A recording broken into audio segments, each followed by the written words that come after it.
कि जब जीव के ऊपर परम पिता परमात्मा की विशेष कृपा होती है, अनुकंपा होती है, तभी मानव के जीवन में भगवान की चर्चा और संतों का समागम प्राप्त होता है। क्योंकि भगवान शंकर भी माता पार्वती से कहते हैं, अति हरि कृपा जाहि पर होई, पाव दे मारग सोई। राम कथा दिए जामे वरनी, हरिमल समानि मनोमल हरि। हरिमल समानि मनोमल हरि। पावन पावन वेद पुराना, राम कथा तुलसी चरणाना। घर में सजन उमति गुलाबी, ज्ञान अनुरागी। क्या बताया? भगवान शंकर माता पार्वती से कहते हैं, हे पार्वती, ऐसी भगवान की चर्चा सुनने के लिए वही जीव आता है जिस पर भगवान की अत्यंत कृपा होती है। अति हरि कृपा जाहि पर होए, पाव देया मारग सोई। कि जब अत्यंत कृपा होती है वही ऐसे भगवान की चर्चा सुनने के लिए आता है। और जब मानव के जीवन में संत मिल जाते हैं तो संत क्या करते हैं? कहा, पावन पर्वत वेद पुराना, राम कथा सुरक्षित करवाना। जिस भगवान की महिमा को हम पूरी जिंदगी सुनते रहते हैं, वेद शास्त्रों के माध्यम से, धर्म ग्रंथों के माध्यम से सुनते सुनते हमारी जीवन बिता देते हैं, हम संसार से चले जाते हैं।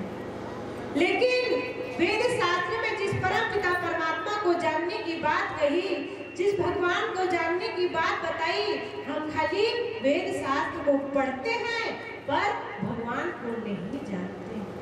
इसीलिए हमारे संत कहते, जाने बिना नहीं होई परतीति, और बिना परतीति होए नहीं प्रीति। कहा, जब तक भगवान को हम जानेंगे नहीं तो हमारा कल्याण नहीं होगा। भगवान को जानना पड़ेगा, तत्वों से जानना पड़ेगा।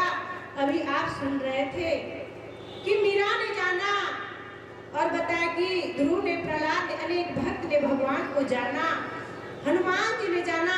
इसी प्रकार हमको भी भगवान को जानना पड़ेगा।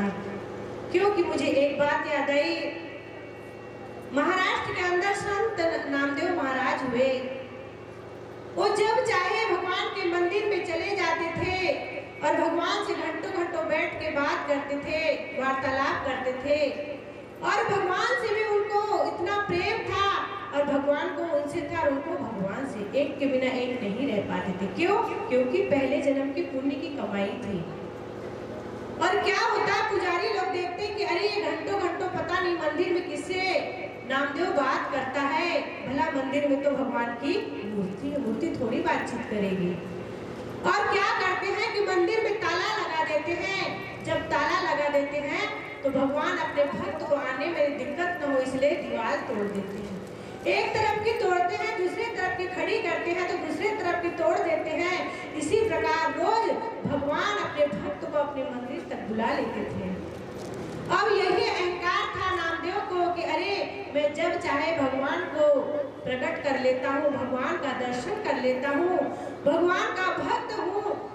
लेकिन प्रेमी सज्जनों, एक बार संतों का समागम हो रहा था महाराष्ट्र के अंदर और सभी संत मंडली वहां पर इकट्ठे हुए।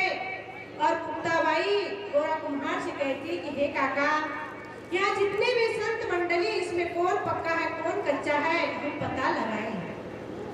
तो जो मुक्ताबाई है वह हाथ में एक थापी ले लेती है और थापी से सभी संत मंडली, भक्त मंडली के सिर पर ठोकने लगी। और जैसे ठोकते हैं, नामदेव के सिर पर जैसे थापी पड़ी वह तिलमिला गया। कहा, यह भी कोई परीक्षा है? ऐसी भी कोई परीक्षा है? तो मुक्ताबाई हंसने लगी। सब संत पक्के हैं और नामदेव कच्चे हैं। जैसे नामदेव को कच्चा बताया वो भड़क जाते हैं और पड़े। कहा प्रभु मुझे कच्चा करके घोषित कर रहे हो, मैं मंदिर में चाहे जहाँ भी आपको हर समय प्रकट कर लेता हूँ, दर्शन कर लेता हूँ, पर फिर भी क्यों मुझे कच्चे कह रहे हैं आपकी संत मंडली। भगवान विठल कहते हैं हाँ नामू तो कच्चा है, अभी तुझे गुरु से ज्ञान नहीं मिला। मैं मंदिर ही में नहीं, मैं पंढरपुर के मंदिर में नहीं, बल्कि मैं हर व्यापक हूँ, कण कण में विराजमान है, जर्रे जर्रे में मैं बसा हुआ हूँ। नामदेव मानने के लिए तैयार नहीं। तब भगवान ने एक दिन एक लीला रची कि एक नदी के किनारे जो है रोज वही चंद्रभागा नदी थी, उसमें नामदेव स्नान करने के लिए जाता था। जैसे स्नान करने के लिए गया और जैसे गया भगवान ने जोर से जाड़ा चढ़ा दिया, और जैसे जाड़ा चढ़ा दिया और किनारे पर भगवान ने कसाई और कसायन का भेष बनाकर बैठ जाते हैं, और जैसे जाड़ा लगा जोर से स्नान करने के बाद नामदेव जो है वहां आग तापने के लिए गया। तो उसी समय माता रुक्मणी जो कसायन का भेष बनाई थी वो कह पड़ती है कि हे स्वामी मैंने इसमें 3 भैंस काट के डाल दिया है, अभी तक एक कढ़ाई नहीं भरी, अगर ये जो व्यक्ति आ रहा है इसे डाल दो काट के तो कढ़ाई भर जाएगी। नामदेव तुरंत वहां से लोटा छोड़ के जो कमंडल था हाथ में सब कुछ छोड़कर भागे भागे भगवान के पास जाता है, और मंदिर में जाकर गिर जाता सीढ़ी के पास, और भगवान विठल से कहता है सब वह बेकार है। इसीलिए कबीरदास जी कहते हैं कबीरा निगुरा ना मिला पापी मिले हजार, एक निगुरा के सिर पर लाख पापी का भार। इसी बात को ब्रह्मानंद जी महाराज कहते हैं निगुरा का ना कहीं ठिकाना, 84 में जाना ना बड़े नरक की खान, निगुरा नहीं रहना, सुन ले चतुर सुजान, निगुरा नहीं रहना। क्या बताया? निगुरा का ना कहीं ठिकाना, 84 में जाना। वो बार बार जन्म लेता है, बार बार मरता है। इसीलिए कहा सुन ले चतुर सुजान, निगुरा नहीं रहना। इसीलिए धरती माता भी कहती है कि मेरे ऊपर बड़े बड़े पहाड़ है, पर्वत है, नदी है, झरना है, उनका वजन नहीं लगता। जब एक निगुरा मेरे धरती पर सोकर उठता पैर रखता है, उसके वजन से मैं कांपने लग जाती हूँ। इतना अपवित्र निगुरा को बताया। कबीरा निगुरा ना मिला पापी मिले हजार, एक निगुरा के सिर पर लाख पापी का भार। क्या बताया? 1000 पापी मिल जाए पर एक निगुरा नहीं। इतना अपवित्र बताया निगुरा का दर्शन करना। इसीलिए विठल भगवान कहते हैं कि हे नामू तुझे समय के सदगुरु के पास जाना पड़ेगा, ज्ञान प्राप्त करना पड़ेगा। और नामदेव को कहाँ भेजते हैं? समय के सदगुरु विशोबा खींचन के पास। और जिसे गुरु महाराज के पास जाते हैं फिर भी उसके अंदर अहंकार था, कह रहे मैं तो भगवान का दर्शन करता हूँ, भगवान से बातचीत करता हूँ, फिर भला मैं किसको गुरु बनाऊं? फिर भी वह जाता है लेकिन अंदर से अहंकार नहीं गया।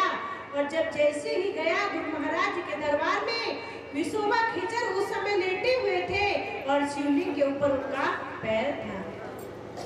तो जाकर क्रोध में कहते हैं कि हे बाबा क्या तुझे पता नहीं आप शिवलिंग के ऊपर पैर रखकर सोए हुए हैं। तो विशोबा खींचर कहता है हे भाई ऐसी कोई जगह होगी वहां मेरा पैर रख दे, क्योंकि मैं बूढ़ा हूँ, मेरे अंदर ताकत नहीं है, थोड़ी शिवलिंग से हटा कर मेरा पैर रख दे।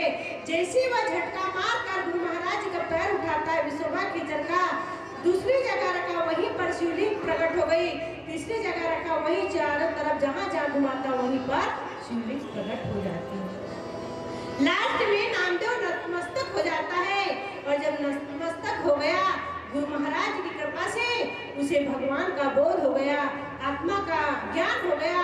और जब आत्मा का ज्ञान प्राप्त कर लेता है और जब घर आता है तो वही नामदेव बताए कि कुत्ते के अंदर भी भगवान का दर्शन कर लेता है। और बताया कि जब कुत्ता रोटी लेके जा रहा था तो उसके अंदर भी देख लिया, कहा हे प्रभु आप रूखी रोटी मत खाओ, थोड़ी घी तो लगा लो। कहने का मतलब प्रेमी सज्जनों, चाहे मीराबाई हो, ध्रुव हो, प्रहलाद हो, चाहे बताए कि नामदेव हो, धन्ना जाट हो, हर भक्त ने समय के सदगुरु के शरण में जाकर उस आध्यात्मिक ज्ञान को प्राप्त किया है। परमात्मा को अपने घट के अंदर जाना है। और जब हम भगवान को अपने अंदर जान लेंगे तो मीराबाई क्या कहती है, पायो जी मैंने नाम रतन धन पायो, वस्तु अमोलक दी मेरे सतगुरु, करी कृपा अपनायो, पायो जी मैंने नाम रतन धन पायो। मेरे गुरु महाराज ने ऐसा धन दिया जो चोर चुरा नहीं सकता, लुटेरा लूट नहीं सकता, वह धन दिनों दिन बढ़ते ही जाता है। तो समय के जो सदगुरु होते हैं वो क्या करते हैं, वह आध्यात्म धन देते हैं। जो धन प्राप्त करके जो आत्मा इस लोक में भी सुखी रहता है और परलोक में भी वह जो आत्मा के साथ जाता है।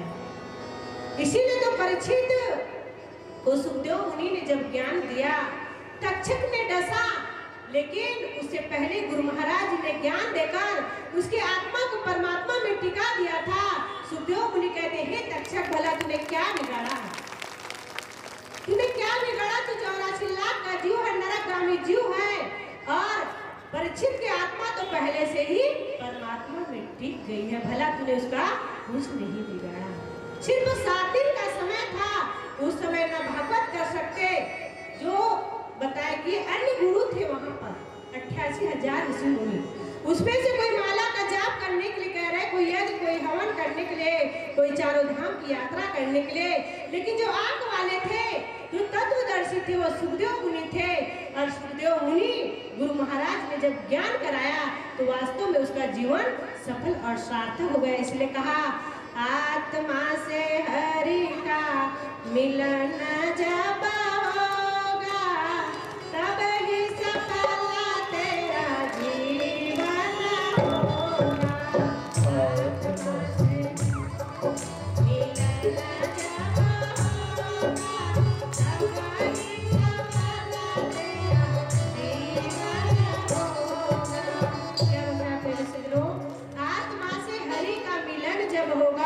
तभी ही सफल तेरा जीवन होगा। जब तक हमारी आत्मा परमात्मा से नहीं मिलेगी, हम जन्म मरण के चक्कर में पिसते